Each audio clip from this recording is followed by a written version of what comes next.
அருந்ததிய சொந்தங்கள் புரிந்து கொள்ளணும். நாங்க என்னமோ உங்க உரிமைக்கு எதிராக நிற்கிறோம் இல்ல, அப்படி நிக்கிறோம் நீங்க என்ன கூடாது, அது தவறு. நியாயத்தின் பக்கம் நில்லுங்க, தர்மத்தின் பக்கம் நில்லுங்க. நீங்கள் இட பங்கீடு கேளுங்கள், நாங்கள் உங்களோடு நின்று உயிரை கொடுத்தேனும் போராடி பெற்றுத்தர கடமைப்பட்டிருக்கோம், கூட நிற்கிறோம். ஆனால் அப்படி இல்லை.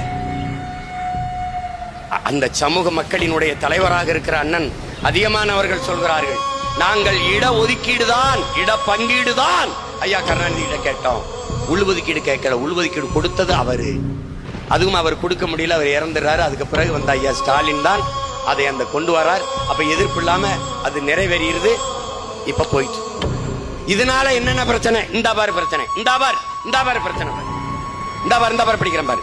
முனிசிபாலிட்டி அட்மினிஸ்ட்ரேஷன், இந்த பாத்துக்க தம்பி தங்கச்சி, உனக்காக தான்டா கத்திக்கிட்டு இருக்கேன். வேர்த்திருச்சுரா, ரத்தம் வேர்வையா உருகி ஓடுதுரா, தொண்டை வரலுதுரா, டேய் நெஞ்சு வெடிக்குதுரா, இந்த பாரு கத்திரம் பாரா.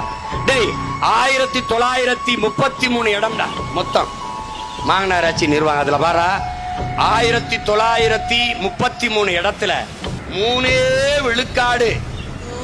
விழுக்காடு வைத்திருக்கிற அருந்ததிய மக்களுக்கு 252 இடம்டா. வேலை வாய்ப்புல இத புறம் படிச்சா அவனுக்கு தலை சுத்து, அதனால இந்த இடத்தை மட்டும் சொல்றேன்.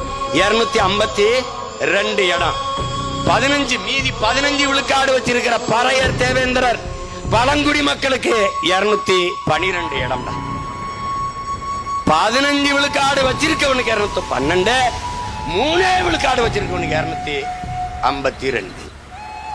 இது சமூக நீதி அல்ல, கொடிய அநீதி என்றுதான் இன்றைக்கு தமிழ் தேசிய பிள்ளைகள் கத்திக் கொண்டிருக்கிறோம். இதை நல்லா விளங்கி